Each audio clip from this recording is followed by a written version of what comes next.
Financial management में अब अपने 2 चैप्टर रह गए हैं, एक तो management of cash and marketable securities और एक management of inventories I think.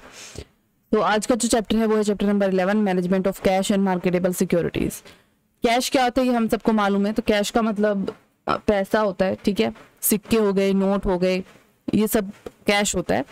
But business के हिसाब से जो कैश होता है सिर्फ पैसा, सिक्के और नोट ही नहीं होते, बल्कि वो ऐसी एसेट जिसको आप बहुत ज्यादा क्विकली कैश में कन्वर्ट कर सकते हो, वो भी आपके कैश के अंदर इंक्लूड होते हैं।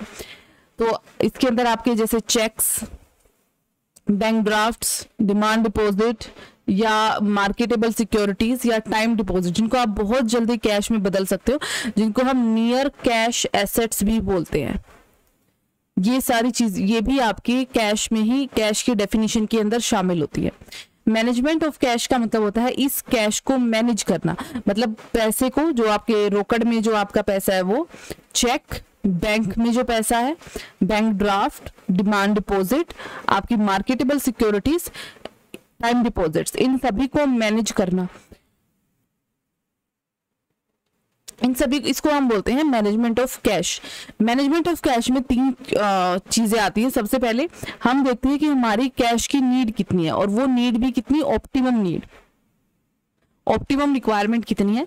दूसरी चीज हम देखते हैं कि जो भी आपकी ऑप्टिमम रिक्वायरमेंट है, ऑप्टिमम रिक्वायरमेंट मतलब कितनी कैश की आपको जरूरत पड़ती है अपने कामकाज के लिए, ना उससे ज्यादा ना उससे कम, इसको बोलते हैं ऑप्टिमम।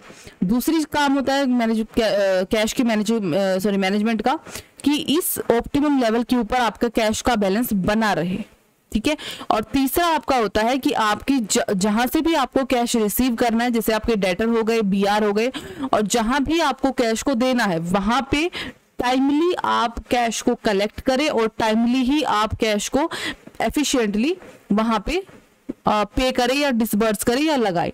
ये 3 काम होते हैं कैश मैनेजमेंट के। सबसे पहले कितने ऑप्टिमम कैश की आपको जरूरत है ये पता करना, उस लेवल के ऊपर कैश को बनाए रखना, जहां से पैसा लेना है और जहां पैसा देना है उसको टाइमली लेना और देना, ये 3 काम होते हैं आपके मैनेजमेंट ऑफ कैश के। अब कैश जो होता है कोई भी कंपनी अपने अंदर होल्ड करके रखती है, ठीक है, क्योंकि उसको पैसे की जरूरत होती है, वर्किंग कैपिटल के लिए जरूरत होती है, रोजमर्रा के कामकाज के लिए जरूरत होती है, बहुत सारे रीजन होते हैं जिसके लिए कंपनी को है ना कैश की जरूरत पड़ती है। इन रीजंस को हम 4 पार्ट्स में डिवाइड कर सकते हैं। इनको हम मोटिव बोल सकते हैं भी किस कारण से आपको कैश को होल्ड करने की, यानी अपने पास कैश रखने की जरूरत पड़ती है। देखिए, एक तो होता है फर्स्ट ऑफ ऑल, एक चीज आपको समझ में आनी जरूरी होती है, कैश होती है हमारे लिए एसेट, पर कैश एसेट से थोड़ी अलग होती है, क्योंकि एसेट क्या होती है, एसेट हमारी मदद करती है लॉन्ग टर्म में प्रॉफिट कमाने में।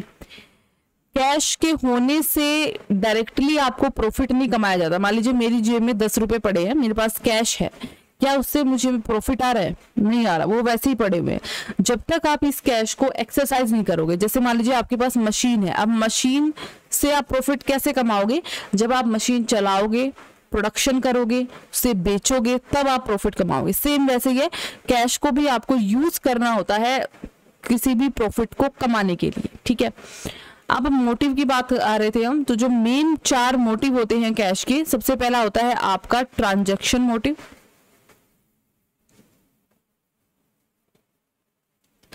दूसरा होता है आपका प्रिकॉशनरी मोटिव,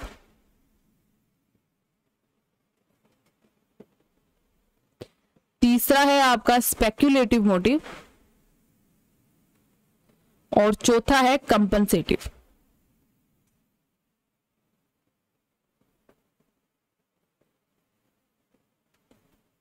ठीक है। ट्रांजैक्शन मोटिव क्या होता है? ट्रांजैक्शन हमें मालूम होता है क्या होता है, लेन देन। अब लेन देन क्या होता है, जब भी आप बिजनेस करते हो तो आपके पास कैश का इनफ्लो आता है और आपके पास से जो है कैश का आउटफ्लो जाता है, ठीक है। तो जहां पे भी आपको कैश आउटफ्लो होता है, मतलब जहां पे भी आपको पैसा देना पड़ता है, जैसे आप कुछ खरीद रहे हो तो आपको पैसा देना है, वेजेस पे कर रहे हैं, एक्सपेंसेस पे करने हैं, ठीक है, कुछ भी आपको पे करना है, वहां पे आपको पैसे की जरूरत पड़ती है, पैसा आपके पास से जाएगा। ओके, कुछ जिन ट्रांजेक्शन में आपका पैसा आएगा, जैसे आपकी इनकम रिसीव हो रही है आपको, या फिर आपको आपने कुछ सेल करी है उससे आपको पैसा मिल रहा है, या इन्वेस्टमेंट से आपको पैसा मिल रहा है, अब ये जो आउटफ्लो और इनफ्लो होता है कैश का, ये बिल्कुल एक मैच नहीं होता है इनका। जैसे ऐसा नहीं है कि अभी मेरा इनफ्लो हुआ और उसी दिन मेरा आउटफ्लो भी हो गया, ठीक है। ऐसा नहीं है कि आज अगर आपने सेल करी है तो पैसा आज की आज मिल जाएगा, नहीं। ऐसा नहीं है कि आज जब आप खर्च कर रहे हो उसी दिन आपको कुछ रिसीव होगा, ऐसा भी नहीं है। दोनों के बीच में कोई सिंक जो है वो नहीं होता है, ठीक है। कई बार इनफ्लो आउटफ्लो से ज्यादा हो जाता है, कई बार आउटफ्लो इनफ्लो से ज्यादा हो जाता है। पैसा आपके पास कभी मतलब पेमेंट आपको आज करनी पड़ती है, पर आपको जो भी खर्चा आपने करा है उसकी वजह से जो आप मतलब कमाओगे वो आपको आज से 3-4 महीने बाद मिलेगा। तो इस वजह से क्या होता है, बीच में आपको उस टाइम पीरियड के बीच में अपना काम करने के लिए जो आपको पैसे की जरूरत पड़ती है ना, इस सिंक ना होने की वजह से, उसके लिए आपको अपने पास कैश या पैसा रखना पड़ेगा। चाहे बैंक में आप रखो, चाहे आप ऐसे नियर कैश एसेट जैसे मार्केटेबल सिक्योरिटीज वगैरह ये चीजें रखो जिससे आप बहुत जल्दी कैश में बदल सकते हो, ठीक है। क्विक एसेट बोल सकते हैं हम इसको। सो इस टाइम पीरियड के गैप के लिए आपको अपने पास कैश रखना पड़ेगा। इसे हम बोलते हैं ट्रांजैक्शन मोटिव के। इस मोटिव की वजह से हमें रखना पड़ता है, क्योंकि ये ट्रांजैक्शन होती है भाई, आप पैसा आज पे कर रहे हो। जैसे मान लीजिए मुझे मैं प्रोडक्शन करके सेल करना है, ठीक है। तो प्रोडक्शन के लिए मेरे को रॉ मटेरियल खरीदना है, वेजेस लेने हैं, सब लेना है, वो मेरे को आज खर्च करना पड़ेगा। पर वो प्रोडक्शन तब कब होगा, फिर वो बिकेगा, फिर वो क्रेडिट पे भी बिकेगा, फिर कब उससे कैश मिलेगा। तो आउटफ्लो आज हो रहा है, इनफ्लो पता नहीं कब हो रहा है, ठीक है, 1 महीने बाद, 2 महीने बाद। तो वो जो डिफरेंस है ना बीच का टाइम का, उस टाइम पे भी तो आपको काम चलाना पड़ेगा, तो उसके लिए आपको जो है कैश रखना पड़ेगा। दूसरा होता है प्रिकॉशनरी मोटिव। प्रिकॉशनरी मोटिव में होता है जब आप प्रिकॉशंस रखते हो। प्रिकॉशंस मतलब कि जैसे मान लीजिए किसी तरीके की कोई घटना हो गई जिसके लिए आपको अचानक पैसे की जरूरत पड़ गई। अचानक जो है आपका कस्टमर ने ऑर्डर कैंसिल कर दिया, आप बिक्री नहीं होगी, ठीक है। तो पैसा कहाँ से आएगा नया प्रोडक्शन करने के लिए?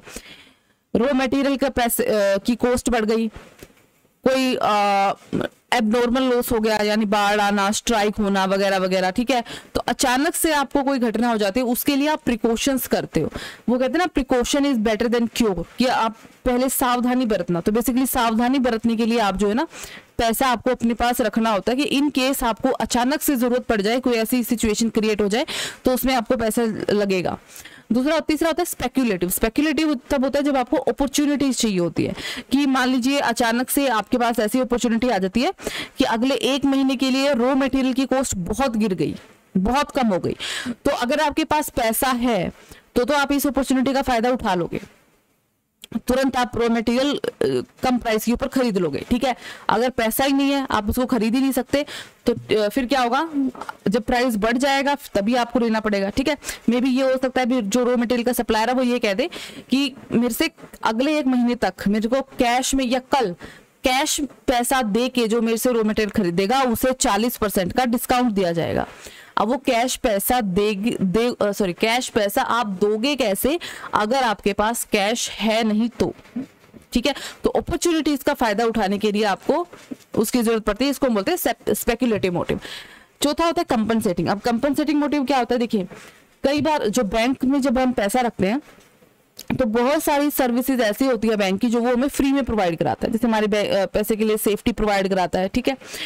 अब अगर मान लीजिए आप बैंक से लॉकर लेते हो तो वो उसके लिए आपसे फीस लेगा लॉकर के लिए, लेकिन अगर आपका वैसे ही अकाउंट में पैसा रखा हुआ है, सेफ रखा हुआ, उसके लिए आपके ऊपर कोई फीस चार्ज नहीं होती, ठीक है। या कोई दूसरी अगर आप मान लीजिए बिजनेस को कोई सर्विस प्रोवाइड कराता है जिसके लिए बैंक कोई भी फी नहीं लेता, मतलब फ्री सर्विस कोई भी देता है, तो बैंक एक शर्त होती है बैंक में कि आपको मिनिमम बैलेंस बैंक के अंदर रखना होता है, ठीक है। वो पैसा आप निकाल नहीं सकते, वो मिनिमम बैलेंस है। क्यों? क्योंकि जो फ्री सर्विस बैंक आपको दे रहा है उसके लिए बैंक कंपनसेट करता है उस बैलेंस से।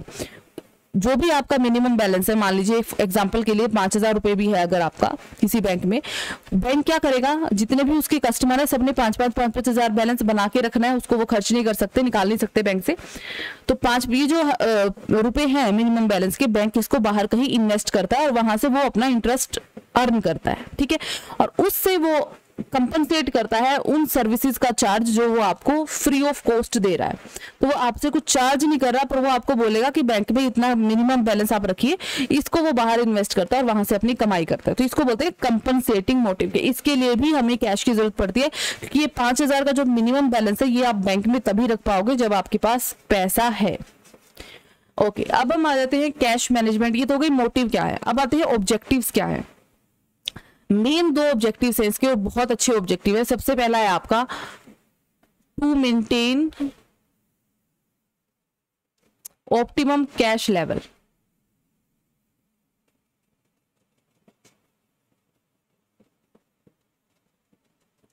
और दूसरा ऑब्जेक्टिव है to keep optimum cash balance at minimum level. Cash management का पहला ऑब्जेक्टिव कहता है कि जितना भी आपको ऑप्टिमम कैश का बैलेंस चाहिए, ऑप्टिमम कैश बैलेंस मतलब जरूरत के बराबर, जितने की जरूरत है उतना ही, ना ज्यादा ना कम, तो जितना ऑप्टिमम कैश बैलेंस चाहिए उतना मेंटेन करके रखो। ये पहला ऑब्जेक्टिव है, ये उद्देश्य उसका रखना पड़ेगा, ठीक है। दूसरा उद्देश्य कहता है ये जो जरूरत भी है ना आपकी, जो ऑप्टिमम लेवल है, इसको भी कम से कम रखो, ठीक है। भाई जितने कैश की आपको हर महीने मान लीजिए जरूरत पड़ती है उतना तो रखना ही रखना है, पर उस जरूरत को भी आप मिनिमम लेवल पे रखो। ज्यादा की जरूरत पड़े ही क्यों है, ऐसा काम ही क्यों करना है। ये है आपका ऑब्जेक्टिव्स ऑफ कैश मैनेजमेंट। तो देखिए जैसे हमने ओवर स्टॉकिंग की सिचुएशन देखी थी, वैसे ही आपका कैश की भी होती है। अगर मान लीजिए आपका कैश जरूरत से ज्यादा आपके पास रखा हुआ है तो वो कैश आपका वेस्ट हो रहा है, क्योंकि पैसा अगर आपके पास पड़ा है, वो पड़ा पैसा आपको कुछ कमा के नहीं देता है, वो सिर्फ पड़ा है, आपको उसे कहीं इन्वेस्ट करना पड़ेगा तब वो आपके लिए कमाई करेगा। एसेट भी क्यों है, क्योंकि आप इसको यूज कर रहे हो और प्रॉफिट कमा रहे हो। कैश से आप कब प्रॉफिट कमाओगे, रखे रखे पैसा से कुछ नहीं होता। पैसे से पैसा बनाना है तो उस पैसे को कहीं पे इन्वेस्ट करना पड़ता है। अगर जरूरत से कम पैसा आपके पास है तो ऑब्वियसली बात है, ना ही तो आप अपॉर्चुनिटीज का फायदा उठा पाओगे, ना ही आप अपनी जो जरूरत की जो काम है उनके अंदर कुछ खर्चा कर पाओगे। रॉ मटेरियल परचेज करना है, कुछ वेजेस देने हैं, या जो भी चीजें हैं, डिविडेंड देना है, वो चीजें आप नहीं कर पाओगे, तो वो आपके लिए नुकसानदेह है। तो इसलिए एडिक्वेट या जो ऑप्टिमम लेवल है कैश का, वो आपको अपने पास बना के रखना ही होता है। कल को कोई अचानक से मुसीबत हो जाए तो उसके लिए आपको पैसे का एक मिनिमम लेवल अपने पास रखना होता है। लेकिन ये जो ऑप्टिमम कैश का बैलेंस भी है ना, इसको भी मिनिमम ही रखो, ज्यादा की भी क्यों जरूरत पड़े, क्योंकि अगर ये मिनिमम रहेगा, ठीक है, तो आप क्या कर पाओगे, पैसा अपने पास रखने की बजाय आप कहीं पे उसको लगा पाओगे, ठीक है, कहीं इन्वेस्ट कर पाओगे, वहां से कुछ आप उससे कमा पाओगे। तो इसलिए इसको भी मिनिमम लेवल पे ही आप रखिए। ये होते हैं ऑब्जेक्टिव कैश मैनेजमेंट के। और इसको कैसे करना है ये कैश मैनेजमेंट के अंदर देखा जाता है। बहुत से तरीके होते हैं ऐसा करने के।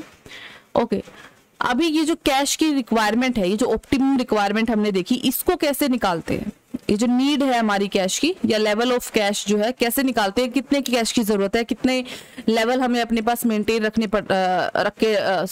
रखना पड़ेगा। तो ये चीज डिपेंड करती है बहुत सारी फैक्टर्स के ऊपर। सबसे पहला होता है जैसे timing of cash flow. Cash flow की आपके पास क्या टाइमिंग है, ठीक है, कैश इनफ्लो और कैश आउटफ्लो। कैश इनफ्लो और कैश आउटफ्लो डिफरेंट टाइम पे होते हैं, मैंने आपको पहले भी बताया, एक साथ नहीं होते। ऐसा नहीं है कि आज खर्चा करना है आज ही पैसा आ जाएगा, आज पैसा आया है आज ही खर्चा करना है, ऐसा नहीं होता। आपस में मैच नहीं करते हैं वो कभी भी। तो दोनों के बीच का एक टाइम पीरियड होता है। जितना बड़ा ये टाइम पीरियड होगा उतनी ज्यादा पैसे की रिक्वायरमेंट आपको होगी, ठीक है। मान लीजिए आपको परचेज करो, मटेरियल परचेज करना है, जो भी करना है, जितना भी आपने खर्चा करा है प्रोडक्शन के ऊपर, सेल से पैसा कन्वर्ट होने में मान लीजिए आपको 2 महीने का टाइम लगेगा एक सिचुएशन में, और दूसरी सिचुएशन में 5 महीने का। तो आपको किस सिचुएशन के अंदर अपने पास ज्यादा पैसा रखने की जरूरत पड़ेगी? ऑब्वियसली 5 महीने वाली, क्योंकि यहाँ आपको 5 महीने काम चलाना है तब तक जब तक कि आपके पास पैसा नहीं आता, ठीक है। तो ज्यादा पैसा आपको अपने पास रखना पड़ेगा, क्योंकि आपको अपना प्रोडक्शन कंटिन्यू भी करना है और दूसरे एक्सपेंसेस भी देने हैं, बहुत सारी चीजें हैं, ठीक है। ओके, इसको सुधारने के लिए हम क्या करते हैं, इसके लिए हम कैश बजट बनाते हैं। कैश बजट भी हम आगे पढ़ेंगे। दूसरा है, अच्छा, 2 चीजें होती है, एक होती है कैश शॉर्टेज और एक होती है कैश का एक्सेस, ठीक है। और दोनों से रिलेटेड कुछ कॉस्ट होती हैं, कुछ लागतें आती है हमारे पास, कैश के शॉर्टेज की वजह से भी और कैश के एक्सेस की वजह से भी, मतलब ज्यादा कैश होने की वजह से भी। किस टाइप की लागतें आती है ये? शॉर्टेज से रिलेटेड लागत ये हो सकती है कि मान लीजिए आपका बैंक में बैलेंस आपको मेंटेन करके रखना है, 5000 वाली लगा लो, और आपके पास इतना पैसा नहीं है कि आप वो मिनिमम बैलेंस मेंटेन करो, तो ऑब्वियसली बैंक आपसे इंटरेस्ट चार्ज करेगा उस चीज के लिए, पेनल्टी लगाएगा आपके ऊपर, ठीक है, कितना बैलेंस था आप मेंटेन क्यों नहीं कर रहे हो।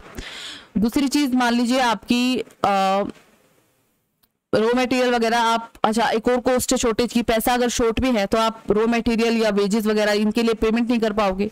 उस वजह से क्या होगा, आपकी खुद की जो इमेज है मार्केट में वो गिर जाएगी, आपकी रेटिंग गिर जाएगी, क्रेडिट रेटिंग, वो आपके लिए एक लागत है इसकी, ठीक है।